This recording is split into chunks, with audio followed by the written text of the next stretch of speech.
buhay na masakit. Pero sabi ng Diyos, may plano ang lahat. At yun po sa buhay ko, dinadanas ko po ngayon yun. Minsan nga po, ayaw ko nang lumabas ng kwarto, pero pag ako po nakapagbasa at nakapagbuklat ng Bible, nakapagbasa ng mga ating mga reflection, lumalakas ulit tayo. Huwag tayo pong manghinawa, huwag tayong padaig sa anumang dumadating sa ating buhay. At napakaganda nga po itong ang Diyos ay kasama lagi natin. Hindi lang nga po dito sa lupa, kundi hanggang langit. At yun totoo, hindi po nagmamaliw ang pangako ng Diyos. Ang sinabi niya ay sinabi niya. Kaya salamat po sa mga kapatiran, salamat po sa mga reflection, salamat po sa mga kuwan na nakakabuhay ng espiritu mo upang muling lumaban sa buhay na ito. Salamat po, maraming salamat po.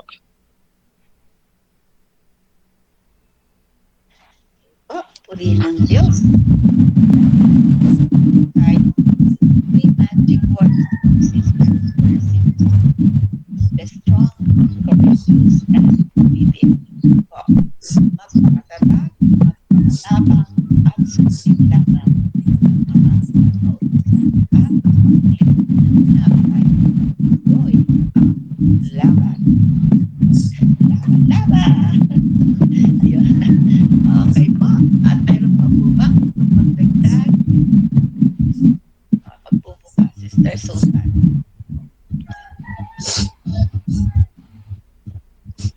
Sister Susan, wala ako nag-unmute.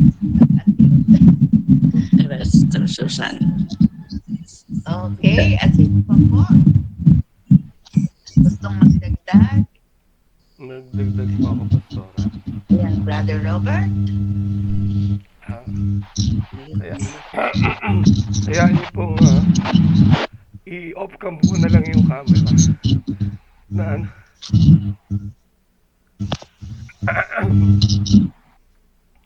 Ayoko mag-breakdown.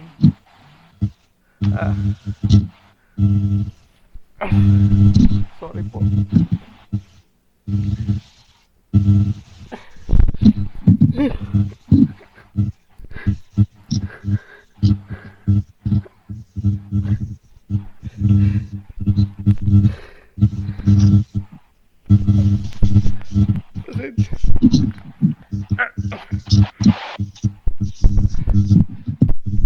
Pasensya na po kayo. Tunay po maganda po yung napakaganda po ng mensahe ng Lord. Yung kanyang pangako. Pero sa nararanasan ko, minsan sobrang sakit. Hindi ko na kaya sabi ko. Kaya humingi ako ng pasensya sa inyo. Doon sa prayer ko na imbis na mag-i-encouragement ako sa inyo, sabi ko, samahan niyo ako ipag-pray mo. Gusto ko na mawala.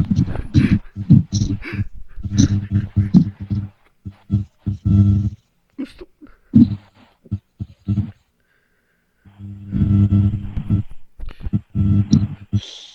Pasensya na. Kahit doon po sa SOL2, sabi ko, Lord, hanggang kailan mo ako tuturuan? Handa na po ako sumunod. Kahit po kasi sa Saudi, nag-aral kami ng SOL. Actually, pangalawang SOL ko na po ito. Nag-aral po ako ng discipleship, homiletics, lahat na po pinag-aralan. Nagkipag-covenant ako sa Lord, pero sinira ko yun. Hindi ko sinunod yung covenant, kaya nangyayari siguro sa akin to. Lahat ng hawakan ko, pasukan ko, wala, hindi nagmamaterialize. Pasensya na po kayo kung apektado po ako dahil gusto ko pong tumayo man sa harapan para mag-encourage. Ano pong itatayo ko? Wala. Sabi ko, Lord, gusto ko pong tumayo doon sa pulpito para pasalamatan ka.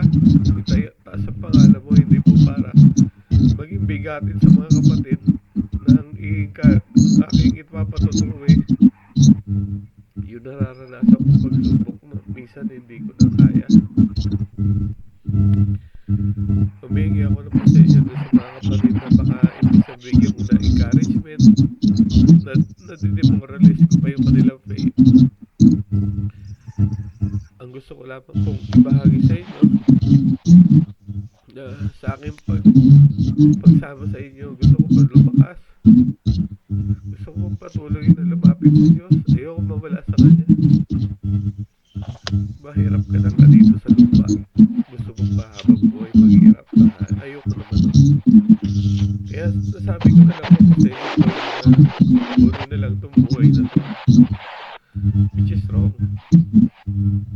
Wrong. Sasabi nga ng Panginoon yung kanyang covenant, everlasting. Mula sa salin-lain henerasyon na namin, ng bawat henerasyon na maglilingkod sa Kanya. Sabi ko, Lord, hawakan mo ako, hindi ko kaya to. Hawakan mo yung buhay ko. Hindi ko kaya to.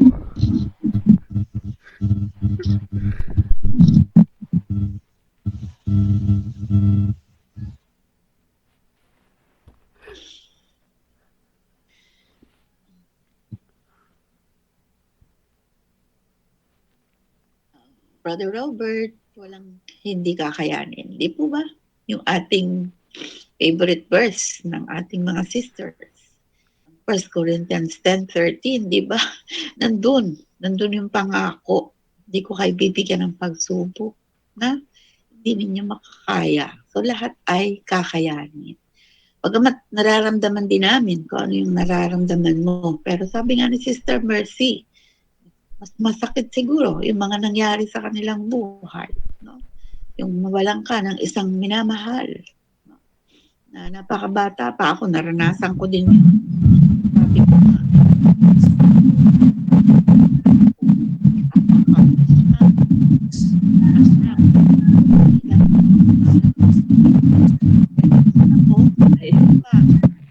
sa katipunan.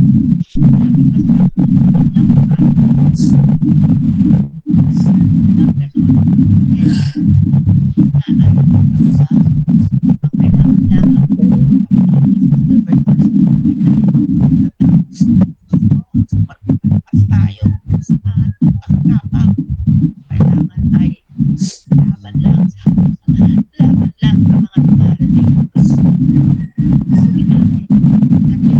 Nawala ng tao.